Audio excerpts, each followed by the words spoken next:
چلنے لگے وہ سیدھا راستہ جن پر اللہ عز و جل کے انعامات کرامات ہیں. ایک روز حضرت ابراہیم بن ادم رحمت اللہ تعالی علیہ کشتی میں سفر فرما رہے تھے. کشتی اپنی منزل کی طرف جانب رواں تھی کہ ایک رات اچانک تیز ہوائیں چلنا شروع ہو گئی. ہر طرف اندھیرا ہی اندھیرا چھا گیا.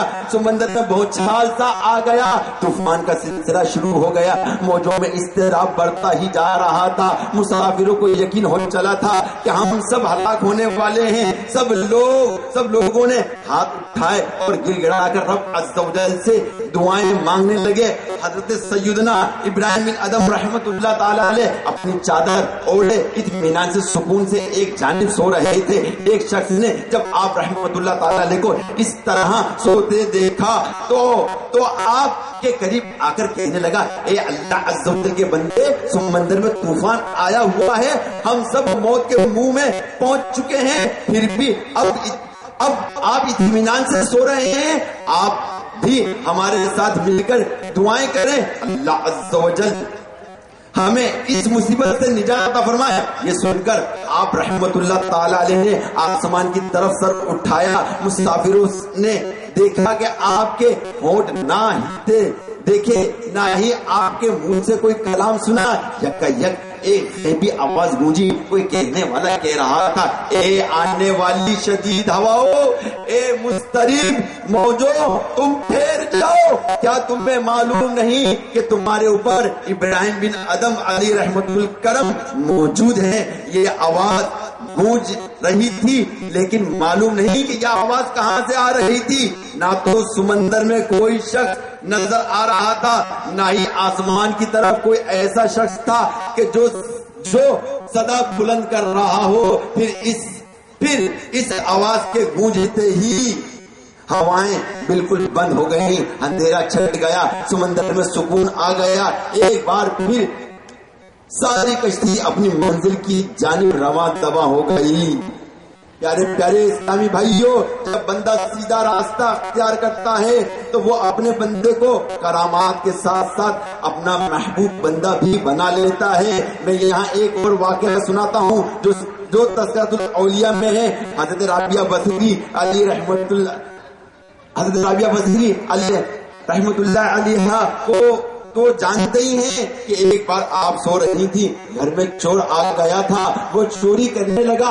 حاطب غیبی سے آواز آتی ہے ایک دوست سو رہا ہے اور دوسرا دوست جاگ رہا ہے. دیکھا آپ نے کہ جب بندہ اللہ عز و جل کے محبوب صلی اللہ تعالی علیہ وسلم کی سنتوں پر عمل کرتے ہوئے عبادت ریاضت کرنے لگ جاتا ہے تو اللہ عز و جل اس سے محبت کرنے لگ جاتا ہے. محبت کا اظہار مختلف انداز میں فرماتا رہتا ہے. جیسا کہ حضرت سیدنا یوسف بن حسین رحمت اللہ تعالی علیہ سے مروی ہے کہ ایک دفعہ حضرت ذوالنون مصری رحمت اللہ تعالی علیہ محفل میں جلوہ کرتے.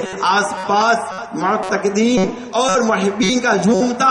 اس برکت محفل میں اولیاء کرام رحمۃ اللہ تعالی کا ذکر خیر ہو رہا تھا. حضرت سیدنا ذوالنون مصری رحمۃ اللہ تعالی علیہ لوگوں سے اولیاء کرام رحمۃ اللہ تعالی علیہ کی کرامات سن رہے تھے. حضرت ابراہیم بن ادم رحمۃ اللہ تعالی علیہ کا ذکر خیر ہونے لگا. لوگوں نے کہا کہ آپ رحمۃ اللہ تعالی علیہ کو اللہ رب العزت نے بہت سی خوبیوں سے نوازا تھا.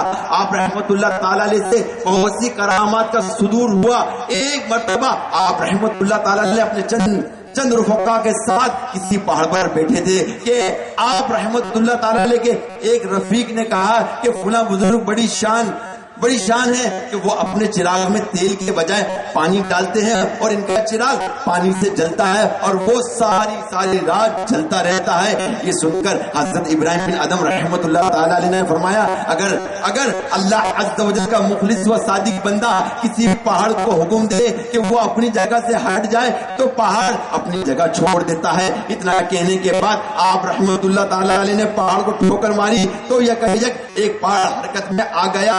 یہ دیکھ کر آپ رحمت اللہ تعالی علیہ کے رفقا خوف زدہ ہو گئے. آپ رحمت اللہ تعالی علیہ نے دوبارہ پہاڑ کو ٹھوکر ماری اور فرمایا اے پہاڑ ساکن ہو جا. تو میں نے تو اپنے ساتھیوں کو سمجھانے اور مثال بیان کرنے کے لیے تجھے ٹھوکر ماری تھی. اب ساکن ہو جا. چنانچہ پہاڑ فوراً ساکن ہو گیا جب لوگوں نے حضرت سیدنا ذوالنون مصری رحمت اللہ تعالیٰ علیہ کی بارگاہ عالیہ میں حضرت سیدنا ابراہیم بن ادم رحمت اللہ تعالیٰ علیہ کی یہ کرامات بیان کی تو آپ رحمت اللہ تعالیٰ علیہ نے فرمایا اگر اللہ عز و جل کا بندہ یقین کامل کے ساتھ دیوار سے کہے کہ ہمیں کھجورے کھلا تو اللہ عز و جل اس پر قادر ہے کہ وہ اپنے بندے کو دیوار سے کھجورے کھلا دے. یہ کہنے کے بعد آپ رحمت اللہ تعالیٰ علیہ نے دیوار پر اپنا دست کرامات مارا اور دیوار سے تازہ عمدہ کھجورے گرنا شروع ہو گئی. لوگوں نے آج پہلی مرتبہ ایسی کھجوریں کھائیں کہ جو درخت سے نہیں بلکہ ایک ولی اللہ کی کرامت سے دیوار سے حاصل ہوئی. یہ اللہ عز و جل کا انعام ہے اپنے پیارے بندوں پر کہ جب کہیں یا اللہ عز و جل یہ عطا کر دے تو کرامات کے ذریعے فوراً عطا کر دیا جاتا ہے کیونکہ انہوں نے عمل کیا. کیا عمل کیا؟ اہدنا الصراط المستقیم صراط الذین انعمت علیہم پر. پیارے اور محترم اسلامی بھائیوں، ہمارے اسلام نے صراط مستقیم پر چل کر رحمتیں، برکتیں، نعمتیں، عنایتیں، شفقتیں، محبتیں، معرفتیں حاصل کر کے اپنی زندگی کو حسین تر حسین بنا لیا اور ہمیں سبق دیا تم بھی بنا لو. یاد رکھو جب تک ہم خود کو تبدیل نہیں کریں گے اس وقت تک ہم سنور نہیں سکتے. جیسا کہ اللہ تبارک و تعالیٰ قرآن مجید میں ارشاد فرماتا ہے کہ بے شک اللہ عز و جل کسی قوم سے اپنی نعمت نہیں بدلتا جب تک کہ وہ خود اپنی حالت نہ بدل دے.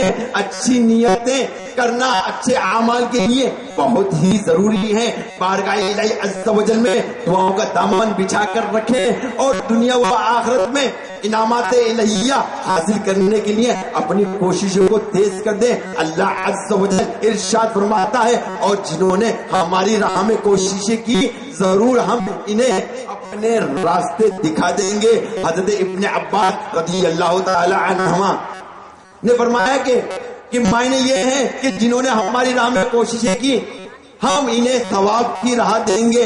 حضرت جنید بغدادی رحمت اللہ تعالی علیہ نے فرمایا کہ جو توبہ میں کوشش کریں گے انہیں اخلاص کی راہ دیں گے. حضرت فضیل بن عیاض رحمت اللہ تعالی علیہ نے فرمایا کہ جو طالب علم میں کوشش کریں گے انہیں ہم عمل کی راہ دیں گے. حضرت سعد بن عبداللہ نے فرمایا کہ جو اقامت و سنت یعنی سنت قائم کرنے میں کوشش کریں گے ہم انہیں جنت کی راہ دکھا دیں گے.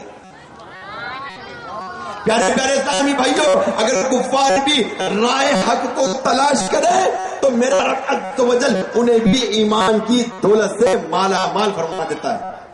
جیسا کہ فرانس کی مشہور مقبول گلوکارہ جس کا ہر گانا دھوم مچاتا تھا، یورپ کے تمام ممالک میں اس کی شہرت تھی، جو دیام سن کے نام سے پہچانی جاتی تھی، وہ 3 سال قبل گلوکاری کے میدان سے غائب ہو گئی تھی. پھر اچانک حجاب میں نمودار ہوئی، اس کو یورپین پہچان نہ سکے. دیام سن کی سٹوری العربیہ.net پر تفصیل سے موجود ہے. دیام سن اپنی روداد قلبی کو جس طرح بیان کرتی ہے کہ اپنی گلوکاری کے آخری دنوں میں وہ بہت اداس اور مایوس اور پریشان رہا کرتی تھی.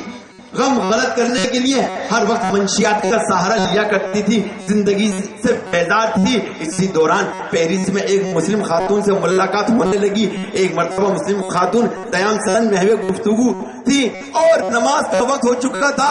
مسلمان خاتون نے اچانک کہا کہ نماز کا وقت ہو گیا ہے، میں نماز پڑھنے سینٹر جا رہی ہوں. دیام سن نے اصرار کیا، میں بھی تمہارے ساتھ چلوں گی اور دیکھوں گی کہ نماز کیا ہوتی ہے اور کیسے ادا کی جاتی ہے. مسلم خاتون نماز کے لیے کھڑی ہوئی تو وہ بھی نماز پڑھنے کھڑی ہو گئی. پھر کیا تھا، کفر کی سیاہی دور ہونا شروع ہو گئی. قیام کی لذت حاصل کر کے جب رکوع اور سجود میں گئی تو دل کی دنیا تبدیل ہو چکی تھی. اتنا سکون ملا کہ اس سے پہلے کبھی نہیں ملا تھا. اس کے بعد وہ مارشس چلی گئی جہاں اس نے قرآن اور اسلام کی کتابوں کا مطالعہ کیا. اسلام کی شمع قلب میں تو پہلے ہی روشن ہو چکی تھی، اب باقاعدہ کلمہ پڑھ کر مسلمان ہو گئی. دیکھا پیارے اور محترم اسلامی بھائیوں، نماز کی برکت سے دیام سن مسلمان ہو گئی، بلکہ یوں کہا جائے کہ صراط مستقیم کی دعا مقبول ہو گئی، وہ پردہ نشین ہو گئی۔ آج ہماری اسلامی بہنوں کی ایک تعداد بے پردہ ہے۔ سبق حاصل کیجئے، پردہ نشین ہو جائیے، اسی میں فائدہ ہے۔ آئیے ایک اور آپ کو صراط مستقیم کی دعا کا واقعہ سناتا ہوں، اور سنیے کہ یہ اس وقت کی بات ہے جب سلطنت مغلیہ ختم ہو چکی تھی۔ سرحد سے لے کر مدراس کے ساحل تک سارا ہند انگریزوں کے اقتدار میں تھا۔ لکھنؤ میں ایک انگریز کمشنر بحال کیا گیا۔ اس وقت دفتری زبان کی فارسی زبان تھی، اس لیے کمشنر صاحب کو فارسی زبان سیکھنے کی اشد ضرورت محسوس ہوئی، اور اس کے لیے مشہور فارسی دان مولانا سراج الدین کی خدمات حاصل کی گئی۔ مولانا صاحب روزانہ شام کو 4 بجے انگریز کمشنر صاحب کو ٹیوشن پڑھانے آتے تھے۔ موصوف عصر اور مغرب کی نماز کمشنر صاحب کی کوٹھی ہی میں پر ادا کرتے تھے۔ کمشنر کی ایک نوجوان لڑکی تھی، یہ نوجوان لڑکی اپنی آپ مثال تھی، مغربی تہذیب کے باوجود ہر وقت پردے میں رہتی تھی۔ ایک تو ماں باپ کی اکلوتی بیٹی، اس کے مزاج میں نفاست، طبیعت میں لطافت کی وجہ سے سارے خاندان کی نور نظر بن چکی تھی، کیونکہ سیرت اور عادت کے اعتبار سے نہایت پاکیزہ نیک سیرت تھی۔ شرم و حیا، علم و ہنر اور ذہانت اور دانائی اور سنجیدگی میں دور دور تک اس کا کہیں کوئی جواب نہ تھا۔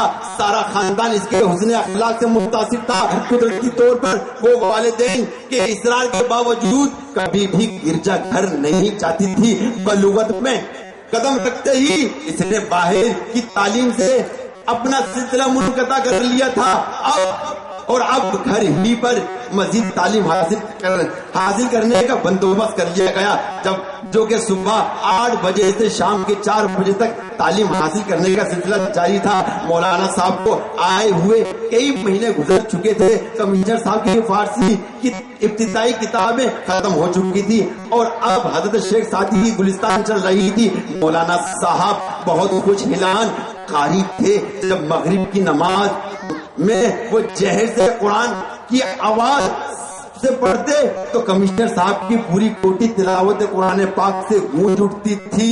ایک دن کمشنر صاحب کی صاحبزادی ٹھیک مغرب کے وقت اس کمرے کے قریب سے گزری جہاں مولانا صاحب نماز پڑھ رہے تھے۔ قرآن کی تلاوت سن کر اس کے قدم اچانک رک گئے۔ چند ہی لمحے کے بعد دروازے کے قریب آ کر کھڑی ہو گئی۔ قرآن کی تلاوت سے دل کی دنیا تبدیل ہو گئی۔ قرآن پاک کی نورانیت صاحبزادی کے دل میں گھر کر گئی۔ زندگی میں پہلی بار تلاوت قرآن سے کان آشنا ہوئے تھے، جس سے ایک نامعلوم کیف سے بے خود ہونے لگی، اور پردہ ہٹا کر دیکھا تو نماز کی ہیبت اور عبادت کا انداز دیکھ کر وہ حیرت میں ڈوب گئی۔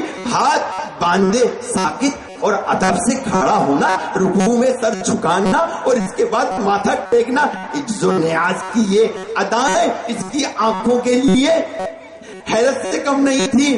اب سے پہلے اس کی آنکھوں نے یہ روح پرور منظر کبھی نہیں دیکھا تھا۔ جب مولانا صاحب نماز پڑھتے رہے وہ تصویر بن کر حیرت سے دیکھتی رہی۔ نماز ختم ہو جانے کے بعد جب وہ واپس لوٹی تو جذبات کے سمندر میں ایک تلاطم سا تھا۔